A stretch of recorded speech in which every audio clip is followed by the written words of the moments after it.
Whether you're studying English to take the CELPIP, IELTS, or some other English tests, or maybe you just want to improve the way you speak in English, I'd like to share 8 expressions that will make you sound more like a native speaker. Some of them can be considered filler words when you use them in your speech. Filler words means expressions that we might use while we're thinking of what we're gonna say next. But the thing is, quite often, in an English test, they evaluate you based on how natural you speak, how similar you are to a native speaker. So these expressions that you're about to learn will help transform your speech from what might sound like a textbook English to a more natural spoken English. Following each expression, you'll see some samples to further illustrate the uses of the expressions. Enjoy! The first one is, here's what I think. If someone is asking you for an opinion, or you want to share your opinion or prediction with someone, you can say this. Also, when you're giving a piece of advice, you can preface it with the expression too. Let's check out the examples. Let's say your friend is considering whether he should break up with his girlfriend. You could say to him, here's what I think. You guys have been together for over a year, so maybe it's a good idea to be apart from each other for a while to give you guys some time to think about the relationship. Of course, you can use other expressions I've mentioned in the past, such as in my opinion, from my point of view, or simply I think to share your opinion. But give this one a try next time. Here's one quick illustration to show another example of this expression. We got Justin Trudeau and Donald Trump. Hey Donald, isn't it time that you drop the tariff on Canadian products? Well, here's what I think.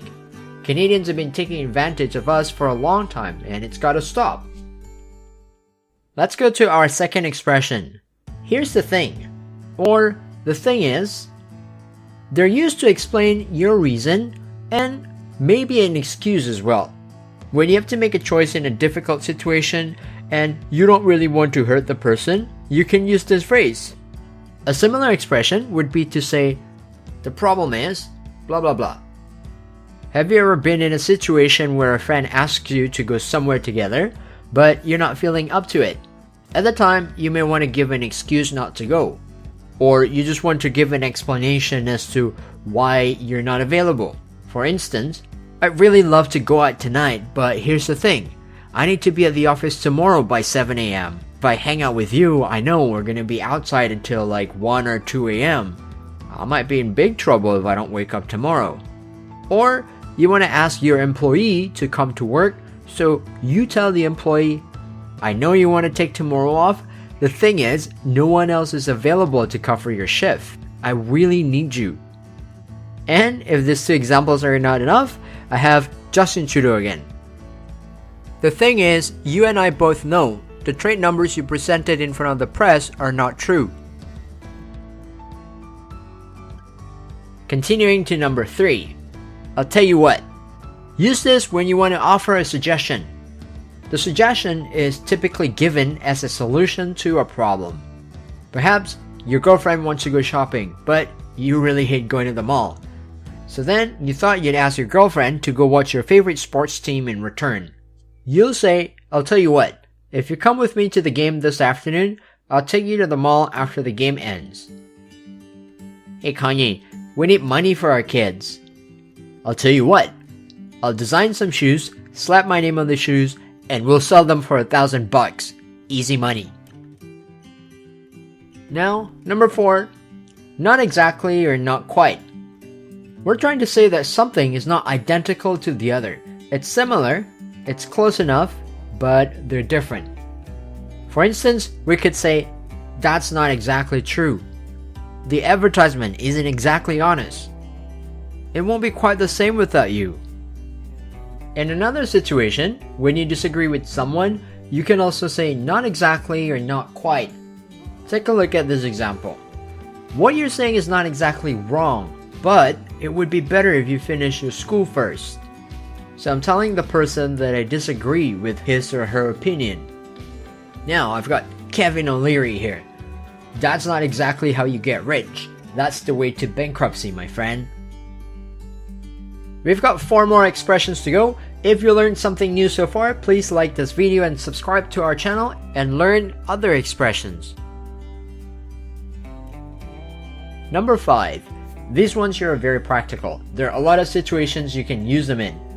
They simply mean a lot of. You can say, there are tons of people waiting outside. Man, you can make lots of money doing this. It's made of myriads of tiny parts. Come on, you should come, the event's gonna be heaps of fun. Nick Jonas says, tons of people came to our wedding in India. I wasn't expecting that. That was incredible.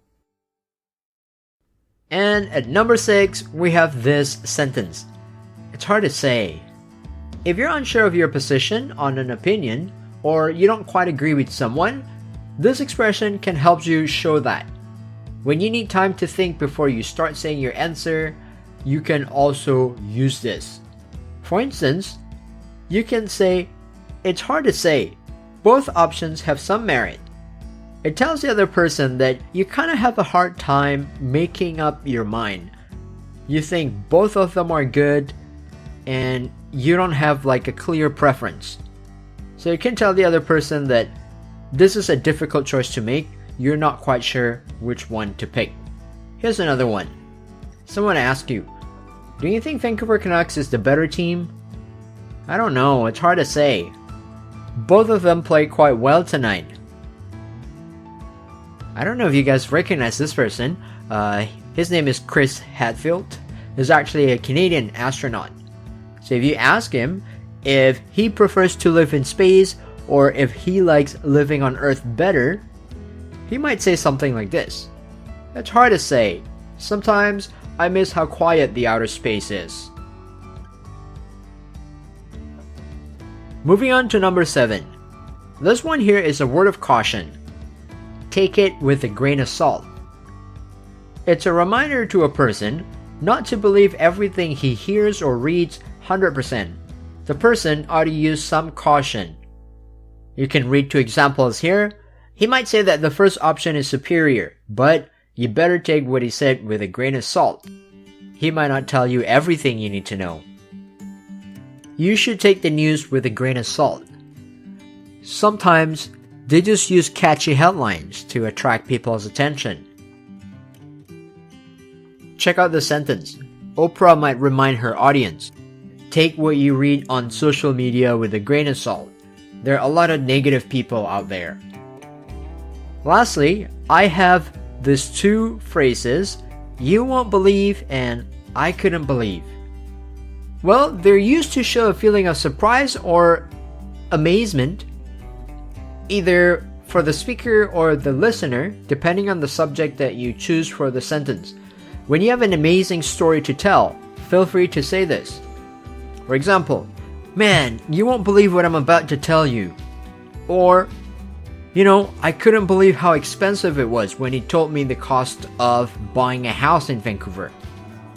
One more example. I couldn't believe it when I heard I was nominated. It's a huge honor. Did you learn something new today? Try make some more examples of your own and share them in the comments. I hope you all enjoy the video. Don't forget to hit the like and subscribe buttons before you leave. I'll see you again in our next video.